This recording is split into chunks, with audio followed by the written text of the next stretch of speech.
Mobile use करतो. Mobile नाही असं तर कोणीच राहिलेलं नाही. पण या मोबाईलच्या याच्यात जर सांगायचं झालं तर दररोज कमीत कमी किती स्ट्रिक्ट पर्सन राहिला तर 1 तास मोबाईल यूज करतोय आज.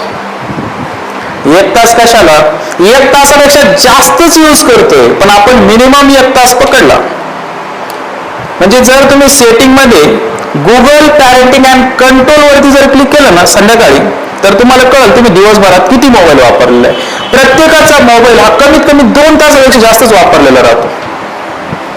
पण आपण धरला 1 तास ऍव्हरेज धरू. आपण जन्माला आल्यापासून मरेपर्यंत ऍव्हरेज कॅल्क्युलेट करू, म्हणजे त्याच्यात सर्वच येऊन जाईल.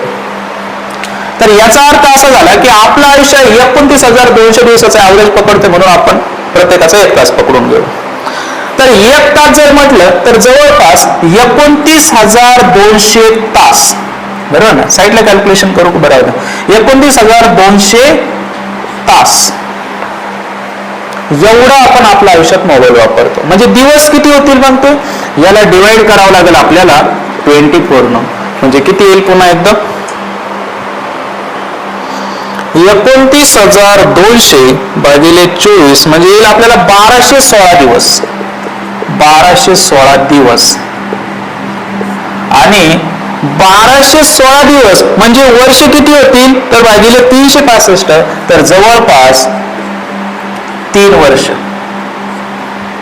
पुन्हा एक लक्षात घ्या की आपल्या आयुष्यामधलं मॅक्झिमम टाइम म्हणजे 1च तास जरी आपण पकडला तर पूर्ण आयुष्यभरामध्ये आपण फक्त 3 वर्ष मोबाईल बघण्यात झालो होतो.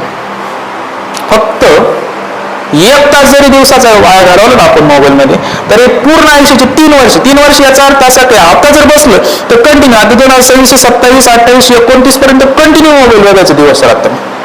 त्या अर्थाने मी सांगतोय की पूर्ण आयुष्यात 3 वर्ष आपण फक्त मोबाईलच बघतो.